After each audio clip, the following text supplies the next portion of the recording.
अभी चंद महीनों पहले की बात है जब पाकिस्तान के अंदर कई मीडिया के एंकर से लेके और काफ़ी लोग जो हैं वो ये बात का कहना शुरू हो गए कि नहीं, हमने अब इसराइल को रिकग्नाइज़ कर लेना चाहिए।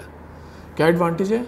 वेपन्स देखें आप, एडवांस वेपन्स हैं, एग्रीकल्चर के अंदर हमें बहुत हेल्प हो सकती है, हमें डेप्थ सर्विंग में हो सकती है, हमारे कर्जे जो हैं वो माफ़ कर सकता है इसराइल, हमारे लिए नए वेन्यूज़ ओपन हो सकते हैं कितने किस्म के, जो कि अभी हम ओपन नहीं कर रहे।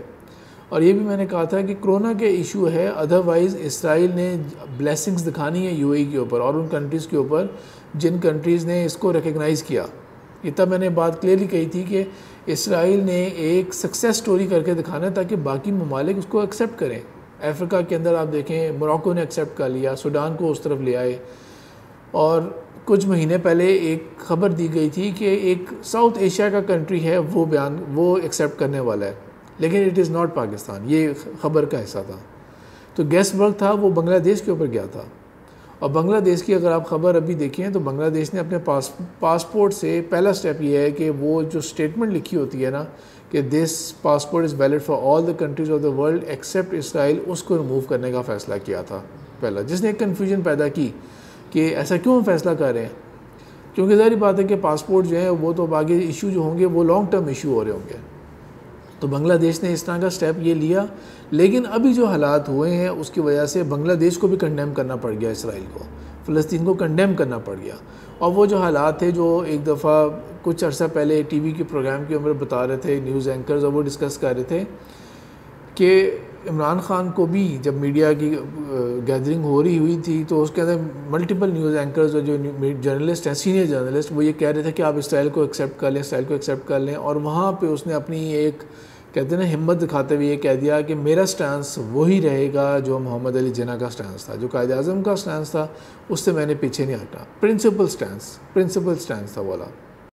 यहाँ पे मैं एक और बात भी एलेबोरेट कर दूँ कि जो एक क्वेश्चन हुआ था तो उसका मैं आंसर कर दूँ कि इसराइल को हम एक्सेप्ट नहीं करते, हम इंडिया को एक्सेप्ट करके बैठे में, इंडिया के साथ हमारी दोस्ती है। तो ये क्या तज़ाद है?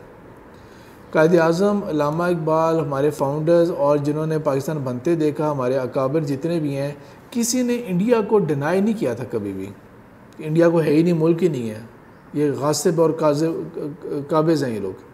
ये हमारा मुल्क है, वो उनका मुल्क है। कायद आज़म ने तो ये कहा था कि मैं फोर्सी करता हूँ ऐसे रिलेशंस जैसे कि यूनाइटेड स्टेट्स ऑफ अमेरिका और कनाडा के बीच में। हाँ, प्रॉब्लम क्या आ गया? कश्मीर का।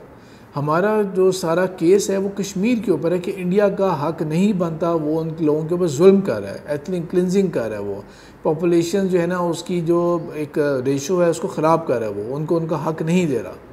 कश्मीर के ऊपर हमारा इशू है। अदर देन कश्मीर इंडिया का वजूद है और हम उसको तस्लीम करते हैं और हमारी तजारत भी रहेगी उसके साथ। इसराइल सिरे से मुल्क की जो है ना वो लुटेरों और डाकुओं का मुल्क है। उन्होंने आके कब्ज़ा कर लिया, गस्ब किया उनकी ज़मीन को और करते आ रहे हैं। 1940s में जब वो आए थे तो 7.5 लाख फ़लस्तीनी को निकाला गया था। सैकड़ों के हिसाब से जो थे उनके गांव जला दिए गए थे। और जब 1967 की जंग हुई थी तब 3 लाख को तब निकाल दिया गया था मज़ीद। मिलियन से ज़्यादा लोग डिस्प्लेस कर दिए थे इसराइल ने। हिस्टोरिकल बातें किताबें पढ़ के देखें, इंटरनेट की सिर्फ मोटी मोटी फैक्ट्स अपनी मर्ज़ी की ना पढ़ लिया करें।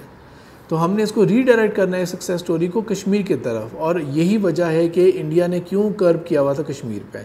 कश्मीर पे इंटरनेट इतने महीने नहीं रहा, इतना कुछ नहीं रहा, ताकि वहाँ से ख़बर ना आउट हो सके, कोई बयानिया ना बन सके, किसी किस्म की कोई बात ऐसी ना बाहर जा सके जिसके ऊपर वो हम कुछ कह सकें। लेकिन बहरहाल उसके बावजूद बाहिम्मत है वो कश्मीरी, जिन्होंने उसके बावजूद भी चीज़ें शेयर करते रहे, at the risk of their lives Pakistan का झंडा लहराते रहे वो।